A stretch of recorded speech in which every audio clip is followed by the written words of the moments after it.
Today's episode is brought to you by Kind Bar.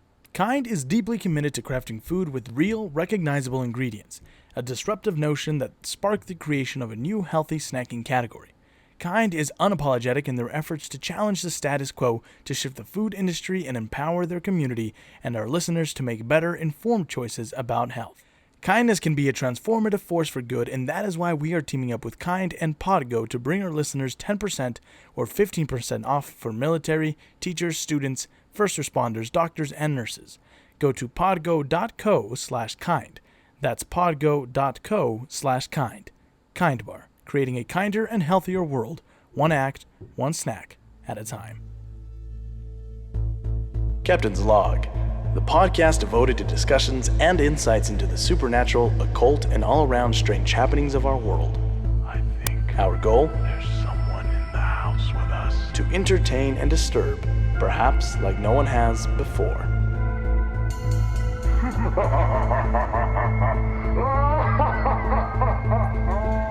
I warn you, this could scare you, as the sound bothers me to listen to. It has always haunted me. What you are about to hear is very disturbing indeed.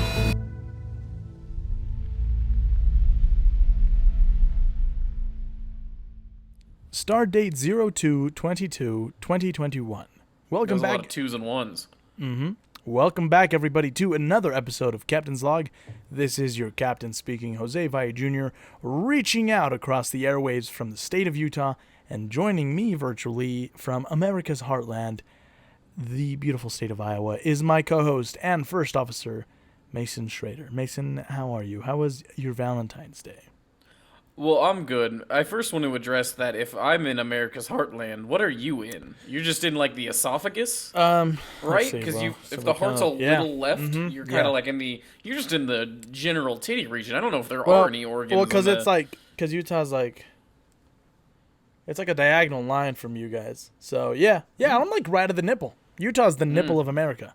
Yeah, there you go. A term that they would hate. Yeah, they would, because they're like, how dare you talk about people's bodies right now? Are you serious? But my Valentine's Day was good. I spent... Nipples are gross.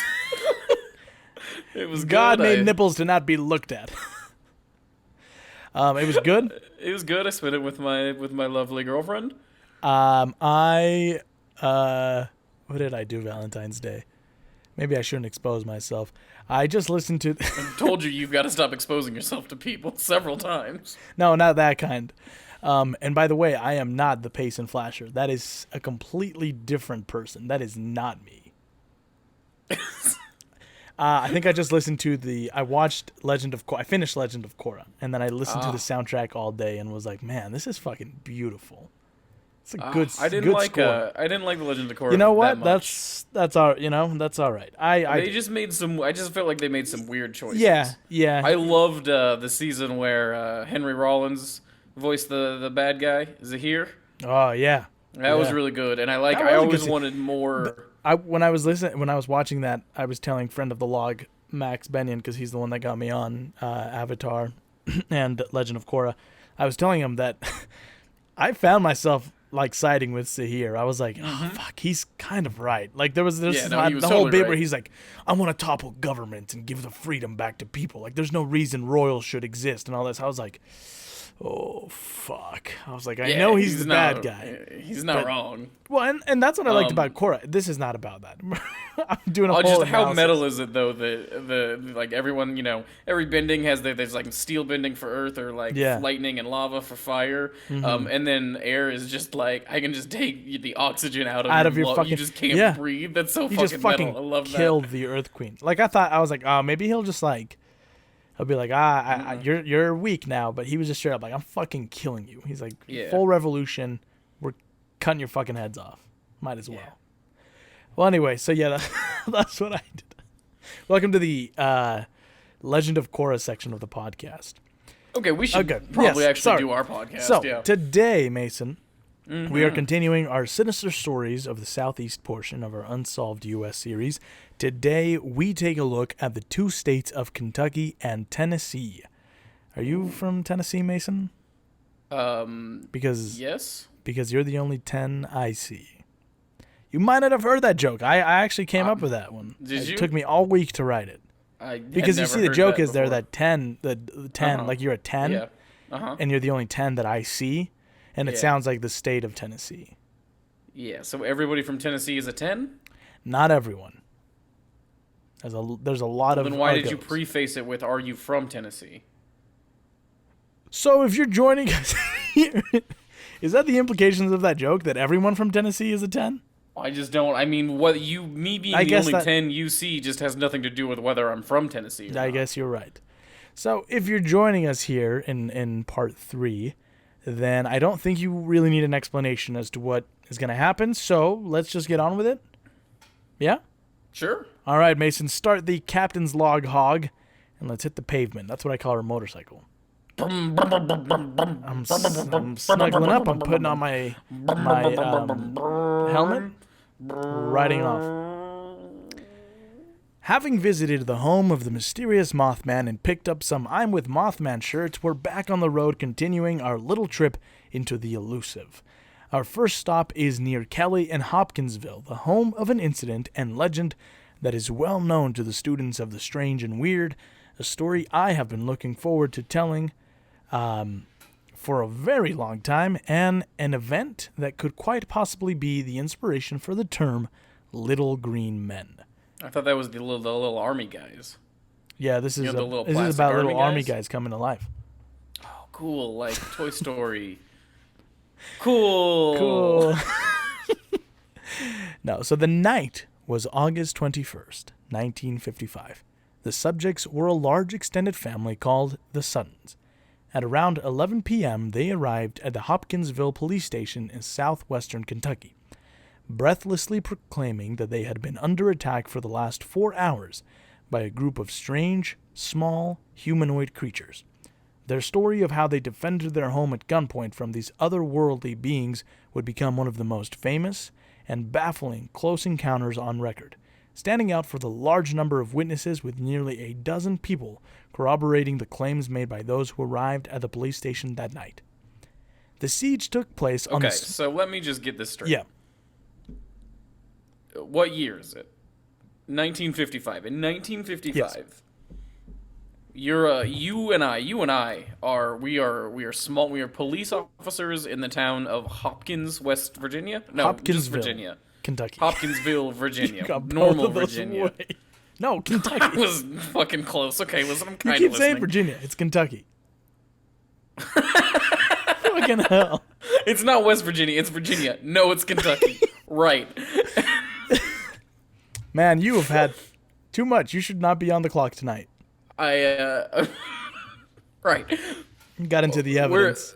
How do you know how big Hopkinsville is? Did you do any? Did you find no, that I out? don't think it was very big at the time. I don't even think it's very big right now. Because it's the 50s, right? So we're just it's midnight. It's 11 p.m. It has a population right now of 31,000. So it's that's medium to low. I mean, Payson, Utah, has a population of 20,000, so it's 11,000 more than us. I think Oskaloosa has a population of 11 or 12,000. I don't remember. Yeah, 11,000. So it goes Oskaloosa, Payson, and then Hopkinsville in terms of increasing sizes.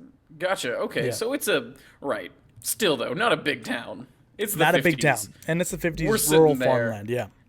And it's 11 p.m. We're eating donuts. I'm guessing I'm putting a donut on my gun and I'm eating it off of the barrel.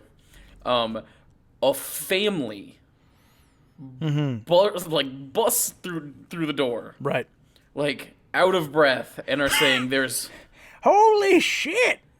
Well, no, go ahead. There's some fucking little green man attacking the fuck out of our house. We were in there and we're shooting and hollering, and they're like bleep beep beep boop bop, and we're like, get the fuck out of here, and they're like zoom zoom zoom. So we had to come over here, and we're fucking scared shitless.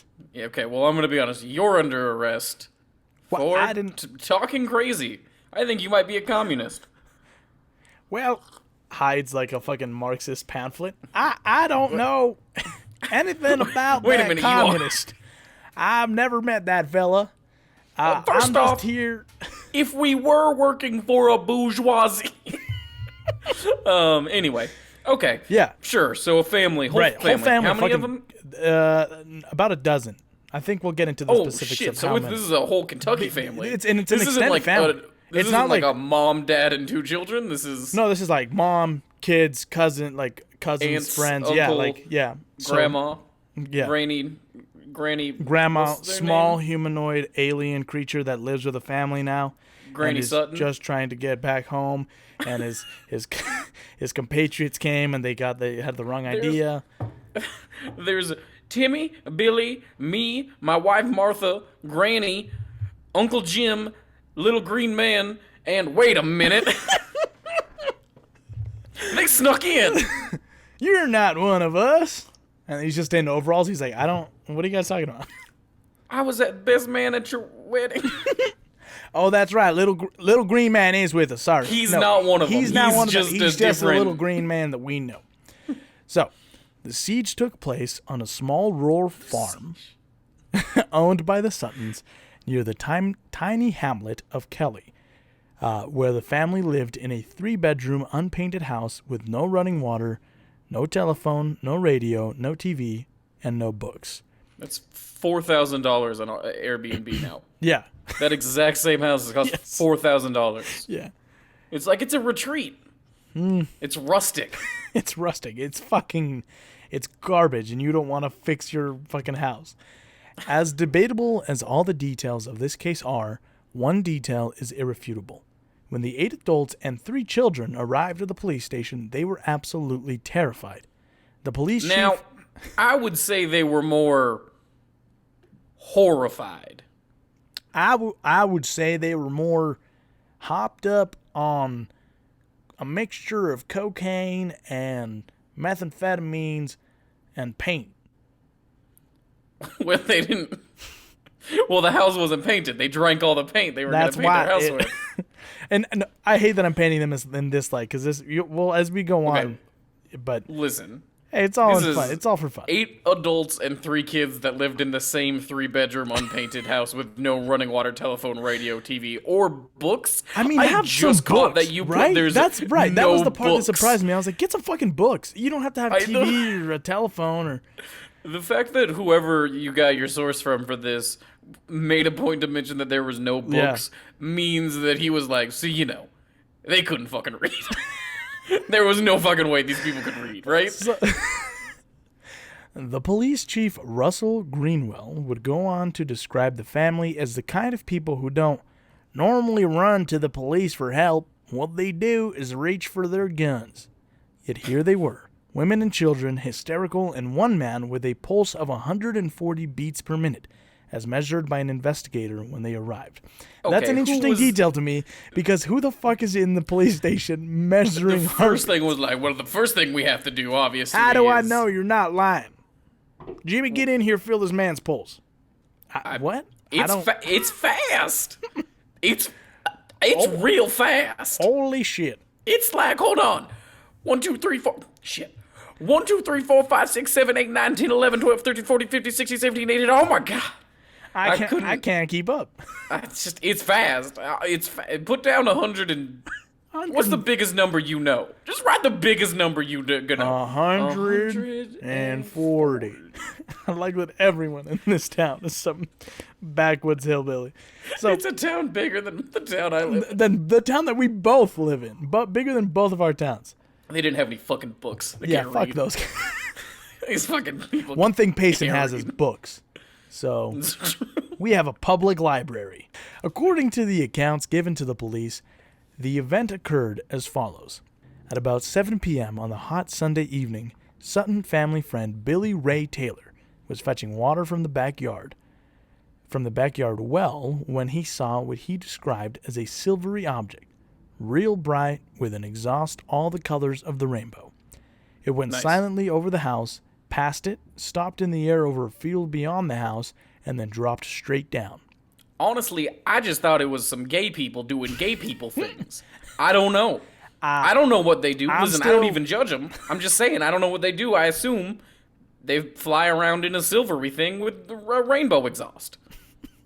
What do I know? I can't read. Taylor, who was 21 at the time, and his 18-year-old wife, who were staying with the Suttons after coming from Pennsylvania to visit Lucky Sutton, with whom they had previously worked with at a traveling So you're doing carnival. this on purpose now, where they were like, there's no books. One of them's name was Lucky. Yeah, I got it. He worked his name's Lucky because at a carnival. Oh, yeah. That's how they His knew each name's other. Lucky because one time when the Ferris wheels broke, it crushed him, but he only lost a hand. I mean, it sucks because that was his noodling hand, so he couldn't noodle anymore. But he's lucky nonetheless. The family's 50-year-old matriarch, widow Glennie Langford, her 2 older sons and their wives, a brother-in-law, and the widow's 3 younger children, ages 12, 10, and 7, didn't take Billy Ray's account seriously, laughing at his reported UFO encounter. "You've been huffing that paint already. We weren't supposed to do that until later." Well, Grandma, yes, I have been, but that wasn't for not mean I didn't see it. It's those fucking Twitter posts where you start reading them and they look like they're normal, but it's like, have you guys ever sat in the therefore cause you didn't, and then she texted. You're like, what the fuck? What? That weren't of no concern of mine when I seen it. I'm just imagining that's what him talking to the police. They're like, all right, fair enough. They just think he's talking completely normal. This guy's a city. This Mr. Big Shot over here using big words, Mr. City Slicker. Come from Pennsylvania. Listen, all I know is he sounded smart when he said it. An hour later, after being alerted by the dog's continued barking, Lucky and Billy went to the back door and made out a strange glow. In the middle of the glow, they saw a strange humanoid creature. They described it as about 3.5 feet tall. It had an oversized head almost perfectly round, its arms extended to the ground. Its hands had talons, and its oversized eyes glowed with a yellowish light. The body gave off an eerie shimmer in the light of the night's moon. They said as if made by silver metal. Afraid and confused, the 2 men grabbed a 20-gauge shotgun and a .22 rifle and fired at the strange little being, who was now Lucky, do you know what this means? We gotta stop huffing that paint. No, Lucky, this is the first documented encounter with a being that is not of this world. Do you know what we have to do? We have to kill this motherfucker. Kill it! Fucking kill it! This part is interesting to me. The being was now walking towards them with its hands raised as one would when being held at gunpoint. The men said it did a flip, scrambled upright, and ran into the darkness. So this little fucker they had their guns pointed at it, and it's so interesting because I've never heard of this in an encounter before where like someone has shot at aliens, that they've been like, hey, y'all don't have to, it also has an accent. Lots of planets have a south. Oh, you do not have to fear me. I'm not trying to hurt you. It's just slowly That's just walking Kermit the Frog. That is just Kermit the Frog. Just slowly walking at them with its fucking hands up like, hey, don't shoot. And then that was it doing a flip and just fucking does a flip and runs. Okay, so sometime not too long after the men saw a similar creature staring back at them through a window screen. They proceeded to shoot at it. Still seemingly bulletproof, this little man flipped and disappeared into the darkness, just like the previous one. Things would escalate even further when Taylor stepped outside underneath an overhanging roof, and everybody who stood behind him witnessed a small, claw-like hand reach down and touch his hair. Everyone screamed, and Taylor pulled back while Lucky shot at it and another creature in a nearby tree, who proceeded to float down. Shoot fucking Taylor in the head, right? Yeah, right. He's just like, Taylor, I'm sorry. Duck! Duck when I shoot. When are you going to shoot? Right now, duck. But don't duck too quick. I still want to grab its hand. If you duck too quick, it'll pull its hand. Jesus Christ. The Suttons would then move inside and spend several hours just listening for movements, but only hearing the occasional scratch on the roof. At 11 p.m., everyone made a run for the cars and drove at high speeds to the police station. After hearing the Sutton story, the police chief called in for backup, and his team was joined by state police, military police from nearby Fort Campbell, and a photographer from the Kentucky New Era. Yeah, this is Sheriff Greenwald. We're going to need in all units, okay? We're going to have an APB on, what'd you say it was again? Little green man, like a little, it's like a silvery little green guy. Long arms. Big dick. Biggest dick I've ever seen on anybody.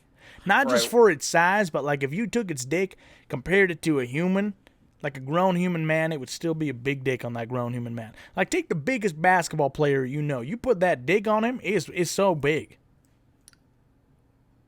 Go ahead and cancel that APB. I think I think we're just going to actually get it figured out here. Thanks for your help, though.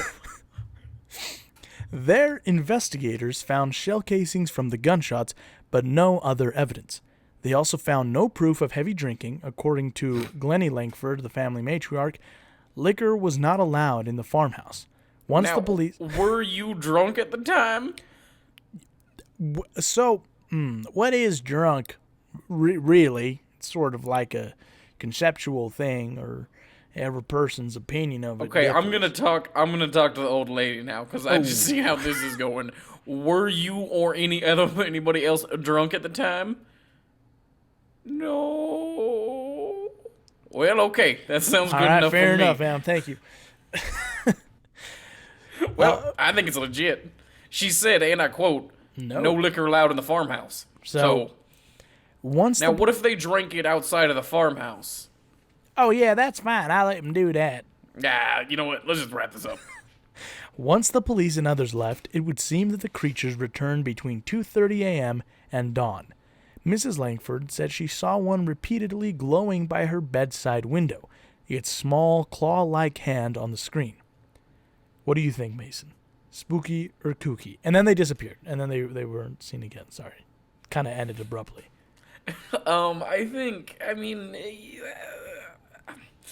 It would be very scary to see aliens in such a secluded place with no electricity. You know what I mean? Yeah, I know that we joked around a lot with this one, and I can see why people think it's kooky. I do think it's spooky, just because the idea of they weren't really hostile towards them at all. They seemed more like just curious, like they really wanted to interact with the people. Like none of their actions were hostile, and I think that's a little more spooky than someone just outright like attacking you, because you're like, what are you trying to do? Like, why do you keep consistently coming at us in a neutral way? Like, buttholes? What about our... Let me put my finger in your butthole. All right, come around the back. I'll take you to my room. Science. I don't care what it's for. Just come around. I already said yes. But I think it's spooky. Do you think it's a little spooky? Okay. I do. I like to imagine like Granny's bed was, or not Granny, Miss Langford. Yeah, Granny's bed was like up against a window, and it was like open, and it was literally just on the screen. One was just like, it just like glows up, and then like as it goes dark, and she was just like, and just like rolling over, and it just keeps glowing. It's just like Could you, I'm trying to sleep. Zuba. Okay. Yeah, no, you've been saying that. I'm saying I'm trying to sleep. Zuba. Okay. Could you just stop? Cause it's bright. You're bright. It's very bright. Okay. Yeah. We can't afford. We can't afford drapes, so. So, an interesting factoid before I get into some of the stuff that happened. Do you know the Pokemon Sableye? Do you know who that is? He's like the diamond Pokemon, like diamond eyes. He's made of like purple. He was inspired by. That actually makes a lot of sense. Yeah. They look pretty similar. Like tiny little eyes, or tiny little claws, and big eyes. And then it's like this inspired like a lot of like Japanese anime. There's like similar creatures that are based off of the Kelly-Hopkinsville. But anyway, so in the days that followed, radio stations and newspapers reported the event, and hundreds flocked to the farm to ridicule the Suttons as ignorant and frauds. When there are no I'm a city folk. You're ignorant and I'm from the city. No, goddamn, that's still... I mean, there's southern cities, I suppose. I'm from the city. Anybody with that accent is a dumb hillbilly. I'm from the city, and I think you guys are a bunch of hillbilly backwater dummies. You thought you fucking saw aliens? You dummies. You didn't see no fucking aliens. Fuck you. You guys are a bunch of brainless idiots just fucking throwing rocks at them. You're no good for nothing hillbillies. Just fucking chucking. I'm just imagining at the diner downtown, just like, oh, so what y'all in town for? Oh, we're just here to make fun of those dumb hillbillies what saw the aliens. All right, y'all have fun. Okay. Would you like more coffee? We also sell tomatoes in the back if you all want to take some to throw at them. Well, yeah, actually, that would be very nice. We drove 6 hours to be here, just to make fun of this family. Wow. And what do y'all do for a living? I'm between jobs. Oh, you living with your parents? If by parents you mean in my car, yes. You want to go on a date sometime? Oh, no, honey. No. When their no trespassing signs proved useless, the family began to charge admission. 50 cents for entering the grounds, $1 for information, and $10 for taking pictures. $1 for information? Excuse me, is there a bathroom? Read the sign. Okay, right, sorry. Okay, is there a bathroom around? For now that you've given me this $1, no, there is not.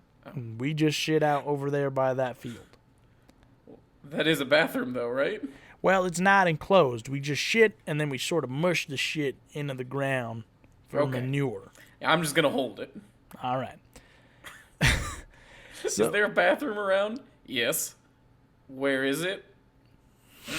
Come on. Fuck. After this, however, skeptics blasted them as fortune-seeking backwoods hillbilly liars. So they can't catch a fucking break, this family, right? I do get it, because that's what I was doing to them, yeah. They people start showing up to their fucking house. They put up no trespassing signs. People still ignore that, are coming onto their property, right? So they're like, fuck it, let's make the best out of this. Yeah. And then they do that, and they were already being called liars before and frauds. And then they do that, and now people are like, fuck you, you're a bunch of liars and frauds. Fuck you. Well, we can afford to paint our house now, so that's nice. Yeah, well, yeah, that is still no books though. Fuck them books. Books are only good for fire. Oh boy. Not in a hate way, but in just because. Relax, all right. Just like kindling sort of. Any book. I'll burn Mein Kampf. I don't care. I'm not saying just. I would burn. Ooh, okay. Here we are. All right. So. Listen, I've walked myself into I'm trying to walk this one back. Tough situation. I'm just saying we burn books, but not because of the content of said books, because of how good books burn. I'm just saying, if you've ever roasted a hot dog on a Vonnegut book, you'd understand. If you'd ever have a fire get up to 450 degrees from Fahrenheit 451. The day after the incident, police did return to search for more evidence, but once again found nothing. Bud Ledwith, a local radio station employee, interviewed the adults and made sketches of the creatures they described. They would later go on to say that he was impressed by the remarkable specificity and the consistency displayed by the adults, despite the fact that the men were away from the rest of the family all day and unable to coordinate with the others.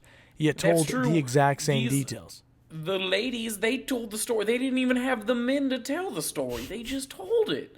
They were capable of telling the same story that a man was able to tell. I was plumb impressed by that. That's how I knew those folks were telling the truth. Because when a lady tells a story, normally they're like, oh, shoes. But these ladies, they just talked about the aliens. So I think they're telling the truth. Anyway, you want to go back to my parents' basement then, or what'd you want to do? You can trust me, Bud. The guy who works at the local radio station. Not as a janitor. I'm just saying I believe the story, that's all. And you can trust me, because again, my name is Bud, and I work at a local radio station. If we can't trust our local radio station employees to be 100%, they're the investigative journalists that we need. Yeah. Always. Yep. The local people at like Gunt. Yeah. The Gunt. That's always the local radio where it's like 4 letters. Yeah, and it makes a word, but it's not like a good word. It's not a good word. Yeah, so... I bet, Dirty Mike and radio... Stinky Andy. Yeah, those guys are the best. Welcome back, everybody, to another episode of Dirty Mike and Stinky Andy. Me so horny. You know how they always use those fucking noises? Yeah. Welcome back. Just so you know, if there are any girls in the local high school area, you can come visit the studio for free. Me so horny.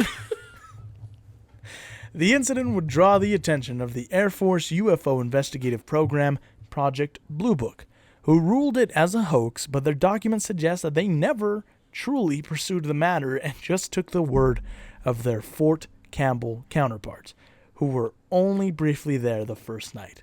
Ah, so it was bullshit. Yeah.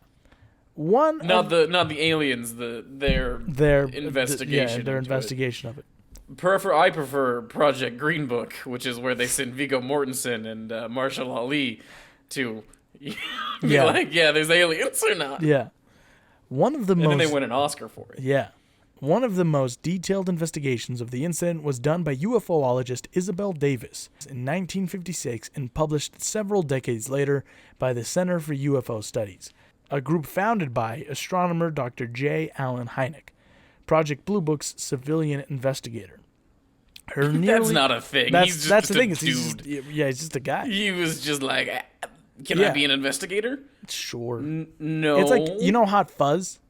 Yeah. The movie Hot Fuzz, right? How they have that guy from the NWA who works at the police station. Well, he doesn't work there. He just has a space there. That's what this guy reminds me of. Where it's like, we just let him, we gave him a sticker, and now he put a sticker on his wallet and goes around showing it to people. Yeah. But it doesn't mean anything. It's just a sticker, yes.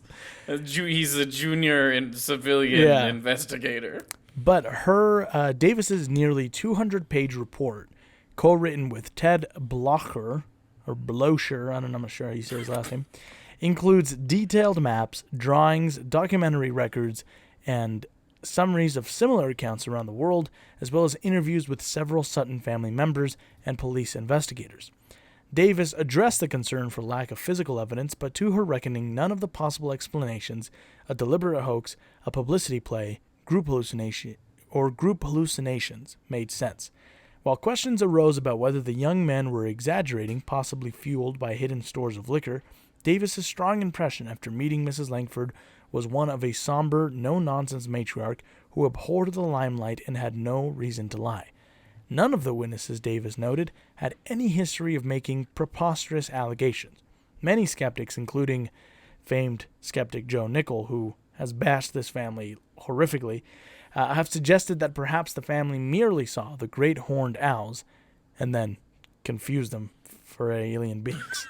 Which I looked up horned owls, because that's the one that people are always like, almost everything that, like, skeptics will be like, you saw the Mothman, great horned owl. You saw Bigfoot, great horned... And I looked them up, and, I mean, they're, like, spooky if you saw them in shadow at night, but I don't think it's enough to be like, they're these little green, these little silver men. Actually, you probably just saw a owl, so... I would encourage those of you who would like to know more about this case to listen to the Astonishing Legends series that they did on the Kelly-Hopkinsville Goblins. They did a really good job of researching it and presenting all the facts in this case. And they go on to make the point that, I mean, like we joked about it a lot, but these people really did seem, one, genuinely terrified, but honestly really good people who would have no reason to make up any of this. They were hesitant to tell their story. They were hesitant to get help. They do a deep dive into what happened over the in the following weeks and years, where they were vilified, and it's just a horrible case of the media painting them as like these backwoods redneck hillbillies who like didn't know anything about nothing, and even guys like Joe Nickel and other people who have gone on to use it. I think it's taught in psychology courses at colleges of like as an example of mass hysteria, and just. There was, I don't know if it was Joe Nickel or someone else that like wrote this book where he was just like, these people were clearly like drunk or like they didn't know what they were looking at, so they created this, and like it's an interesting case or whatever. It's just one of those things where people they just think they're better than a group of people, so they go, well, these guys don't know what they're talking about. It's a classic case of like this type of people doing this kind of thing. You know what I mean? And it's like, whatever, you don't believe the story, that's fine. I don't think there's a reason to be like, these people are fucking idiots. Like, if you're listening to this and you're one of those people, go fuck yourself. Yeah, you can fuck off. Still download the show, but fuck off. A little bit of magic in your life. Yes. I hope. Anyway, I think these guys are fucking idiots. Did I say that? Yeah, I think we did spend. It is funny that we like spent like 15 minutes making fun of this family, and then now we're like, well, okay, but people shouldn't make fun of them on the internet, though. It's satire, Mason. Listen, I only make fun of things. I make fun of things before I know the full context behind it. If we had started at this point in the story, I wouldn't have made fun of these. But also, the jokes wouldn't have been in the podcast either. So what do you want from me? What do you want from us? We either are hypocritical dickbags, or we have a bad podcast. It's definitely not both. Yeah. Ugh. Okay, moving on. In The Obsolescence of Oracles, Greek historian Plutarch wrote of a sailor by the name of Thamus, who was on his way to Italy when suddenly a great divine voice spoke to him from across the water. Twice he was called and made no reply, but the third time he answered. And the caller, raising his voice, said, "When you come opposite to Palodes, announce that the great Pan is dead." That's my god voice. That's pretty good. Pan, for those unfamiliar with the Greek mythology, is the Greek god of nature and father of satyrs.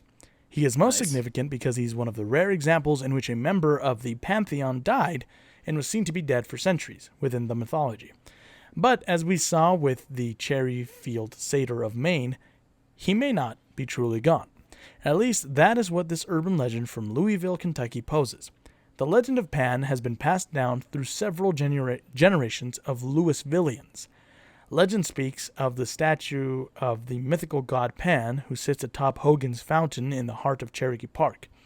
As the legend goes, on certain nights, at the stroke of midnight, when the moon is full, Pan lives once more.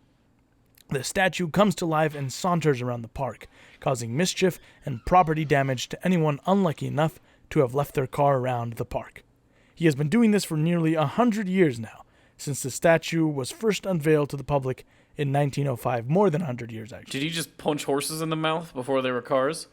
Yeah. You know what I mean? Yeah. Because there were no cars in 1905. Did he, like, I guess, yeah. Like... or maybe he was fine until the car showed up, and that's when he was like, don't like this. No one really knows what has caused this statue of a smaller, cherub-like version of Pan to have life, but everyone knows that in order to stay safe, you don't wander in the park alone at night.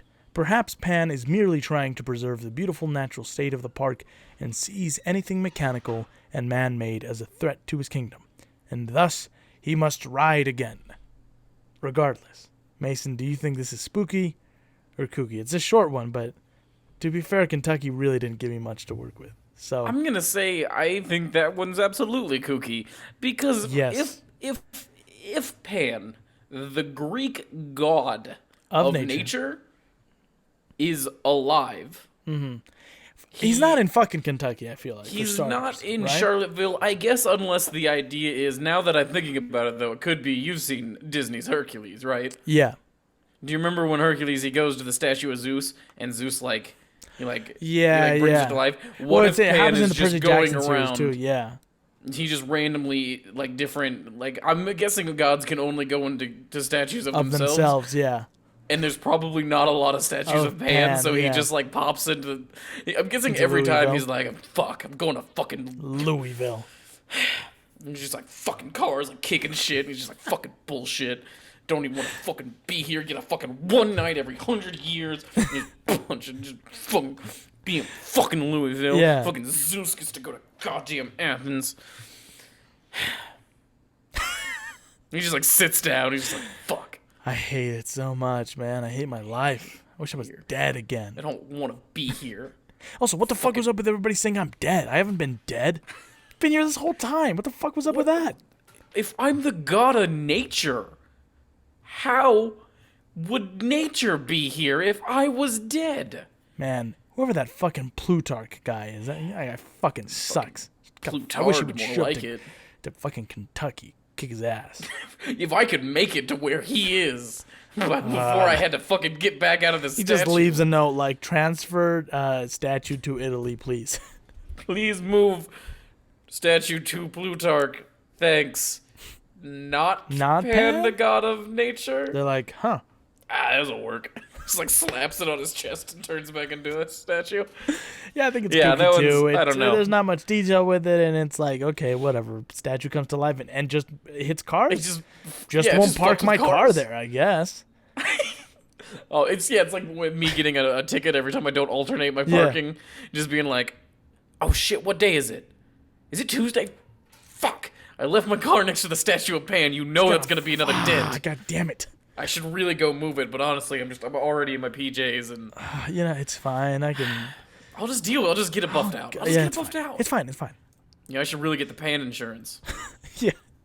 That city has Pan insurance. They would have to. All right. One of my favorite types of supernatural and occult phenomena that I seldom come across is the rare, mysterious, and unsettling supernaturally driven abandoned towns. Ooh, yeah. But I'm not talking about towns plagued by like some sort of creature or being, but whole portions of land that seem to radiate evil and darkness, right? So we talked about one on the show. It was the ghost town of Tagus in North Dakota. That's right. But this next legend is one that intrigued and fascinated me, not just because of its name, cool name, but also of the manner of which it became abandoned. There is something abhorrently terrifying about places that are abandoned at the drop of a hat, with things left behind as if people will return tomorrow. Like Chernobyl, that's why it's so spooky to me, is because you can just still find shit as they left it. There's still like people like there's some people that still live there. Did you watch that video of that guy walking through it? And he meets a family, and it's like fucking creepy as shit because it's like he meets this like it's like a dude that's like he's like 30 and his mom or whatever that live there in this like weird lean-to shack. They're very nice, like super nice people, but it's just like, what are they doing there? Yeah, I mean, I did a whole like 20-hour report on Chernobyl when I was in high school, and a lot of it was like, these people are moving back and they're like, whatever, we're gonna die anyway. And I'm like, yeah, but you could not die of fucking radiation poisoning. You could not do that. I would touch the elephant's foot. What does an elephant's foot do? That's the thing in Chernobyl. You wrote a whole page about Chernobyl and you don't know what about the elephant's What's foot? That? It's the like center of it. It's like I didn't know it was called giant lump of radiated whatever in the middle. Like it is the thing that's the problem, and it's so strong that there's no suit strong enough to get close to it to get rid of it. So it's called the elephant's foot because it's kind of shaped like an elephant's foot. Huh. Well, this town is an example of that weird, unsettling feeling. It is a town of Elsewhere, Kentucky. Oh, that's awesome. This urban legend comes to us from the posting of an article by an author named Seamus Coffey. Coffey. And I will be reading directly from his account, which will be linked in the show notes.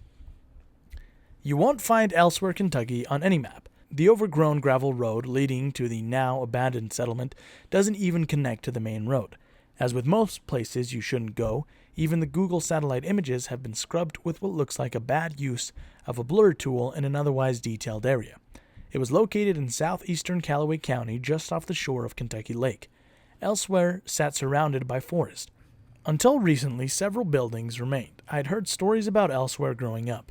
Being a Callaway County native, I'd heard most of the local folklore and ghost stories. I'd spent several nights in Ashbury and Old Salem cemeteries looking to verify stories of creepy ghosts and various monsters. The most I ever got was spooked friends and a bad case of the willies.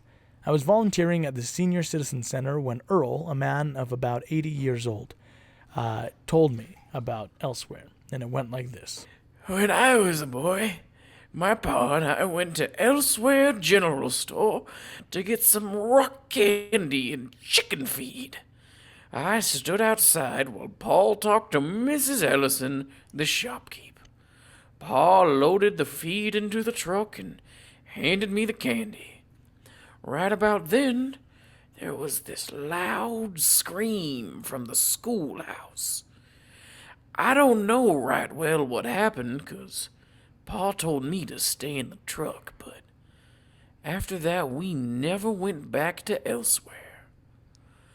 When I was a few years older, I went back, so we did, okay. I said we never went back, but we did. I went back just a few years. Anyway, I went back a few years later with some friends, and, we were just some dumb kids fooling around, and my friend, Jason, went inside the schoolhouse, and I never saw him again. We spent the rest of the day looking for him, and later the police did a search but found nothing. Shortly after that, the county disconnected Elsewhere's road from Highway 280. It's been about 60 years, and you're the first person to mention that place in half a century. Mm-hmm. But Earl, okay, I but didn't mention anything. I'm gonna put you to sleep now. So I'm gonna give you your medicine for the night. All right. Okay. Did I ever tell you about? Okay. Here we go. Are you my wife? All right. Good night, Earl. You fucking crazy bastard. Oh. Anyway, but Jason just went in and he just never came out, and they were just like, and it'll happen again. So just. I like how they were like, we spent the entire day searching, but no one was like, did you look in the schoolhouse? And they were like, no. And that is, yeah. Why would we look in the schoolhouse? That's we dumb. looked everywhere around the town. We looked everywhere that he didn't go. Okay, but you saw him go into the schoolhouse. Okay. All right. Well, I did some digging after that. The Callaway County Public Library had a pretty good archive of town history and folklore. I had read every book on the subject, but I'd never seen mention of Elsewhere. I ended up at the Waterfield Library up on Murray State University campus looking through old microfilm when I found reference to Elsewhere in the Louisville Courier-Journal. Well, then it was called Right Here. Sorry, that was dumb. A single paragraph story covered how the unincorporated town was being abandoned for health and safety reasons. It was dated April 2nd, 1953. There was one detail that stood out. Located 2 miles north of New Concord, just off Highway 280. I waited until Saturday morning, and I made sure to change. I changed my pants and charged my cell phone. I put on my ghost hunting pants. They're special because they got a diaper. They're real. They got stretchy. a diaper built in too. But also the butt is brown in case I poop myself. Because I poop my pants. I poop myself a lot when I hunt ghosts. I waited until Saturday morning, and I made sure to charge my cell phone before parking roughly 2 miles north of New Concord, just off the side of the road. I say Concord. It's Concord. I keep saying Concord. Concord? Yeah, you're Concord. fine. I moved about 50 yards past the tree line and hiked back and forth until I found the remnants of Elsewhere Road. I followed it northeast for about half a mile before coming to a clearing where several dilapidated buildings stood over the tall grass and broken pavement. I moved closer to the center of town when I saw a sign to my left that read Elsewhere General Store. The windows were boarded up and the door was nailed shut, but after pulling at the boards for a few minutes, I was able to pry open the door. The wood was weathered and brittle, and it popped right off, leaving the nails in place. I was surprised to see that the goods on the shelves had been left in place. Old canned goods sat rusted on old wooden shelves. An old-timey register sat on a counter to my left, and several burlap sacks lay tattered across the floor. I pressed a few keys on the mechanical cash register and then pulled a lever to reveal several tarnished coins and some paper money.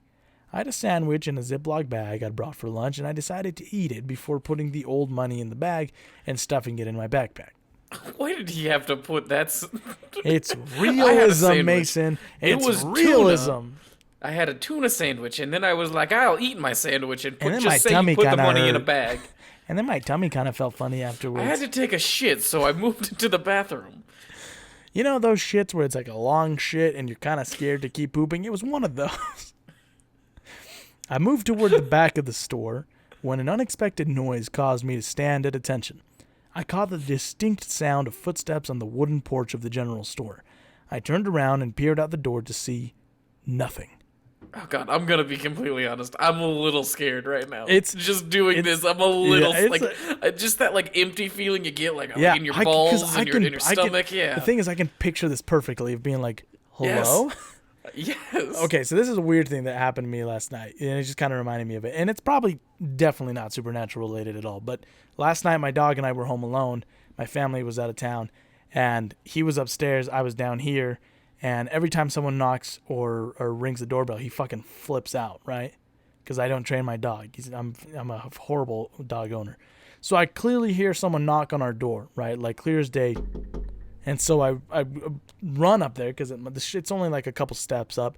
I go up. He starts barking like crazy. And I grab him. I open the door. There was nobody there. And I'm like, it's probably some neighborhood kids like doorbell ditching or something. Because I looked around, I didn't see anyone. I'm like, maybe they hit or something. But just that feeling of like going out and being like, hello? Like, and then you're like, oh shit. I remember I just like closed the door and I was like, buddy, we're going to go downstairs. I'm like, stay with me. You're hanging out with me now. Hello? Anyone there? I called out. There was no response. I crept towards the door slowly with my hands out in front of me just in case. I just imagine him, like, he doesn't even have fists. He's just, like, his hands are, like, straight out, like he's searching in the dark. I know karate. It's just, like, I'm gonna touch you gently if you jump at me.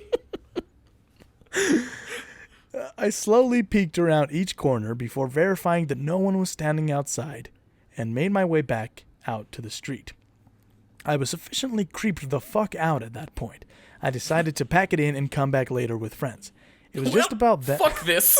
Just all right. Goodbye. I'm gonna be elsewhere and not in this one. Or just like loudly announcing for the ghost, like, well, okay, I'm leaving. Fuck this. And the ghost is like, we did it. You win. Hey, listen. Congrats on the footsteps. It's all it took. Nice touch. Alrighty. So, he says, I decided to pack it in and come back later with friends. It was just about then I heard the crack of thunder. The weather app on my phone said 0 chance of rain, but the clouds overhead were moving in fast. I thought about hoofing at the half-mile in the rain, but it came down fast and hard. I didn't want to go back into the general store, so I darted to the nearest building, an old house. Oh, I didn't want to go into the safer. creepy. So I didn't want to go into the creepy spot, so I went into another creepy spot. The store, because there's that feeling of you're in a general store, like an abated store. It's like this is a public place, right? Many people came here, but to go into a private house is like 10 times scarier. I think so, because you know what I mean. So, yeah, like because you know what to expect more or less in a general store. A person could have anything in their house. Exactly. So, he says he went into this old house. The front door was unlocked, and the door opened on the second pull. Standing in the parlor, I looked around at the old furniture and dusty floors and decided to sit in an old wooden chair that seemed sturdy enough. The storm raged outside, and I could see water coming in from the ceiling. There were several old papers sitting on the coffee table in the living room, and after a while, I got up to look at them. The yellowed papers were single-page editions of an old periodical called the Elsewhere Gazette. God, that's such a good name. Yeah. The stories covered church events, pie recipes, and even an advert for the Elsewhere General Store. Oh, these are all very nice things. Small town, yeah. Yeah. Oh, yeah, this is great. Ooh. Oh, rhubarb. That sounds really good. God, this is so nice. There's definitely nothing going to go terrible in this old-timey newspaper I'm reading. One of the papers in the stack bore the headline, Tragedy in the Schoolhouse. Band name right there. Tragedy in the Schoolhouse. Tragedy in the School. That's more of an album name. Yeah, you're right. You know what I mean? You are right. The Jetpack Assholes. Yeah. Tragedy in the Schoolhouse. Yeah. Yeah. The article told the story of a hysterical school teacher who had poisoned the cake she had prepared for the students. He's funny. Because, that is a pretty good prank. I poisoned the cake.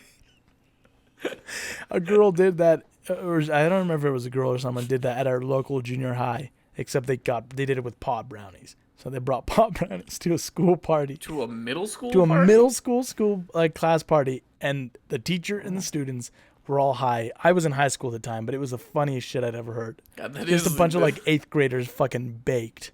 Yeah, that's true. What happens at that point? Do they have to call the police? Do they call the parents? What? I do want to know, like, what, like, you know what I mean? Anyway. So, the one surviving student ran out of the schoolhouse screaming when the woman tried to force him to eat some of the poisoned cake. Eat the cake! No! Oh. Shit. I'm out of here. I'm leaving. Goodbye. Who was this one kid in the 1930s who was like, no thanks, ma'am, I have enough cake. Any kid in the 30s is like, home. Oh, fuck, please, I want that sugar in my mouth so badly. All we have for candy is mints, just fucking, It was dated August 12th, 1936. Earl's story put him there nearly 20 years later. I was curious as to what would have happened some 20 years after the tragedy, but not entirely willing to continue investigating. When the rain let up a little, I trudged back towards my car. Around the time I got halfway down Elsewhere Road, the sky cleared up and the rain stopped. When I got back to 280, I marked the spot with a couple of fallen branches propped up against a tree and drove back into town.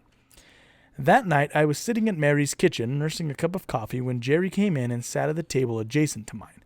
Jerry and I didn't talk much, but we would often find ourselves sitting there through the midnight hours drinking coffee and smoking cigarettes. He tapped me on the shoulder this time. "You look like you saw a ghost, kid," he said. "I didn't see one, but pretty sure I heard one." That's what... I like how his reading voice is just normal, but that's his talking voice. No, I guess his name is Seamus. I don't know if he's Irish, but maybe just... I didn't see one. But pretty sure I heard one. That's more Scottish, I guess. Yeah, whatever. I said, shaking my head. Jerry got a confused look on his face. "I did some hiking out by Elsewhere this morning," I added. Jerry's face went pale. "Bullshit." I showed him a couple of the pictures on my phone. "See that building right there?" he said, pointing at my phone. "Don't go in that building, ever." "I take it that's the schoolhouse," I said. He nodded. "What's the big deal about that place?" Earl up at the senior center said he didn't know what happened. I found an old newspaper article from about 20 years ago before Earl was there. But it didn't explain the scream he heard coming from it in the 50s, I said. Jerry shook his head. "Round here we don't talk about Elsewhere in polite conversation. That ain't one of those things that needs discussing." Okay, it's not fucking Voldemort. Just tell the story about what happened at the schoolhouse. Don't say his name. We don't talk about Voldemort down in these parts. He's a dark wizard. I always think that's... Like, I understand with, like, certain cultures, like, like your Native American tribes or the Navajo, where names, like, to them hold, like, physical power. They won't say Skinwalker, name? right? Yeah. The Navajo won't say Skinwalker because to them it's, like, holds physical power that it can affect them. But I always think it's so interesting when I read stories like this, where it's like, there was a lady that was killed down the road and now she haunts everyone, and they're like, "We don't talk about that story around here, but I'll tell you the one time, and then I will never speak of it again." It's like, all right. I love the fact that they can never say the word elsewhere, so they're like, "No, they don't have that here. We'd have to go to somewhere different, a different location than this one. We'd have to go not here for that." "Round here, we don't talk about Elsewhere in polite conversation. It ain't one of those things that needs discussing. But I can tell you're all curious, so I'll tell you. And then..." Well, you wore me down. I'll tell you. I'll tell you everything. We never talk about it. I didn't even really ask. It's fine. We don't have to talk about it. Now, you keep insisting, so I'll tell you about it. You know what? I actually got to go. Sit down. Sit the fuck down. "I was born in 1959, about 6 years after they abandoned the town. It was the 1970s by the time I was a dumb teenager looking for a thrill. My buddy Tom Blankenship found pictures of Elsewhere in a book up at the library saying the town was abandoned in a hurry. We drove in his truck out there and found everything boarded up save for the schoolhouse. Tom went inside the schoolhouse and I stood by the truck. You could still get to Elsewhere Road if you didn't mind driving over some saplings at that point." Jerry so wait, I got a real quick question. So they're in Elsewhere in the 70s. When did Earl come back? Is that around the same time? Holy shit, It would have had to have been around the same time, right? Well, because Earl was there 20 years after 30. Right, so he was there in the 50s. So it was still a working, functioning town in the 50s. He probably went in...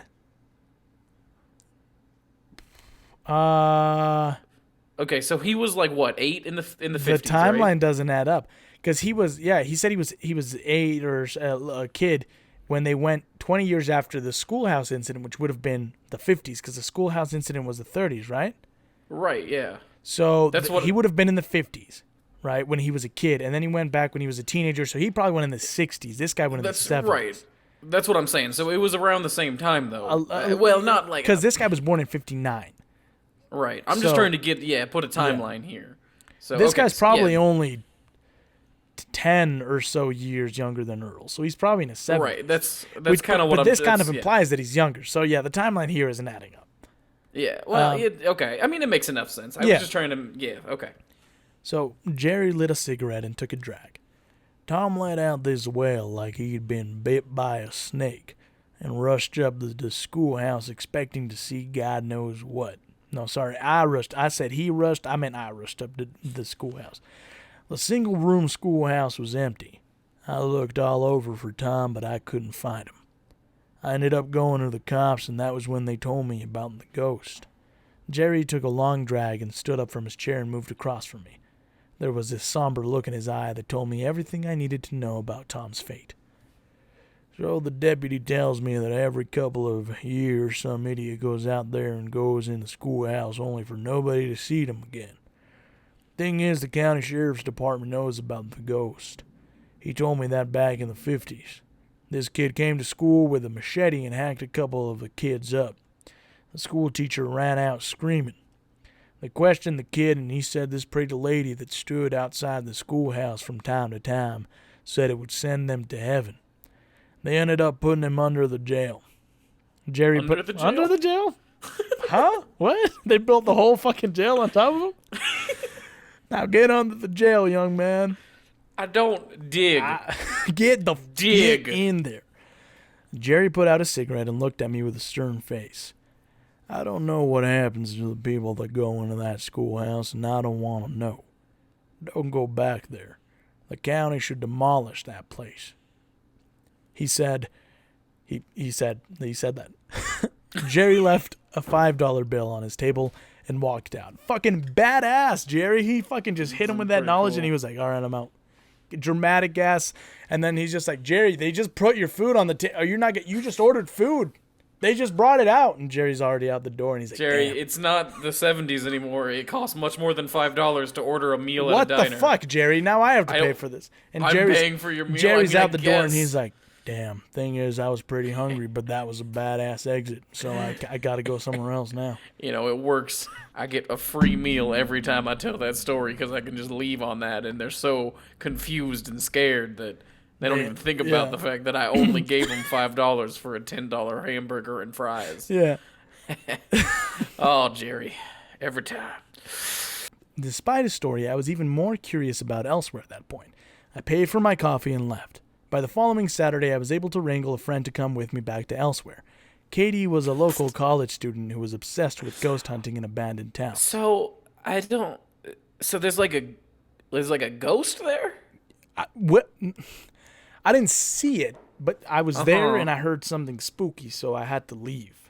But your old friend said that it kills people when you go into the house? Yeah. And you want to go back there? Yeah. Are you going to go into the school? Maybe. I'm in. You want to come? Let's go. Right. Yeah, I'm in.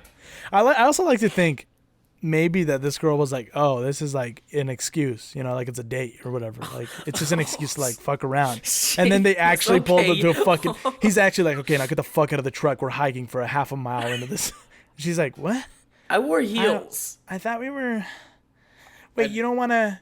I told you we were gonna underwear today. Why you the should. Fuck wouldn't you why the wear fuck underwear? wouldn't you? I told you we were going on a hike. Also, those fucking shoes are horrible for this. You were wearing a skirt. We're fucking hike. You should have worn pants. I got an extra pair of pants. Put the fucking pants on. Let's go. I told you we were going on a hike. Why would you wear a cocktail dress? I have work boots. They're not gonna fit, but you fucking put them on. You'll have to. Come on, let's go. Oh, did you? The fuck is wrong with you, Katie? Come on. It wasn't very hard to rope her into coming along.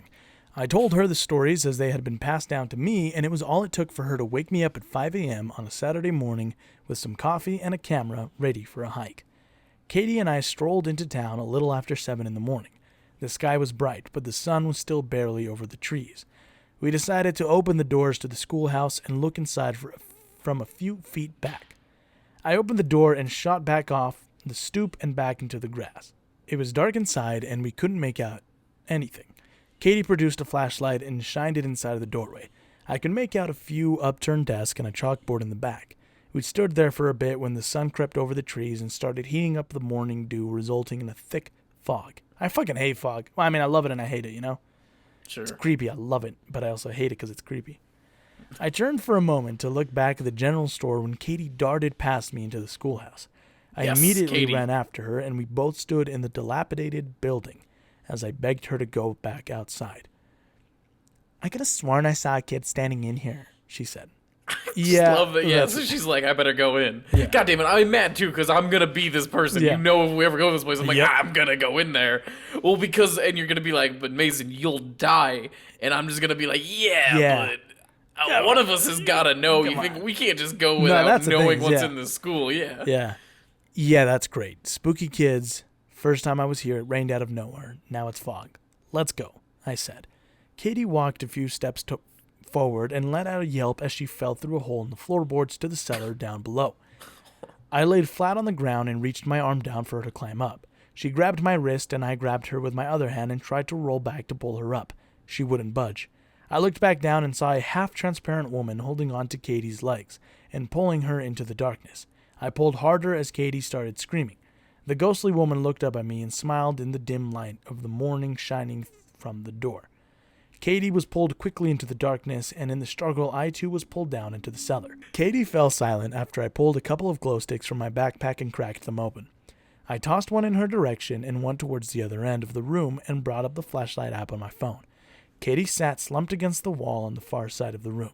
There were bones all over the room in various states of decay. I walked over to Katie and checked her pulse at the neck. It was faint, but it was there.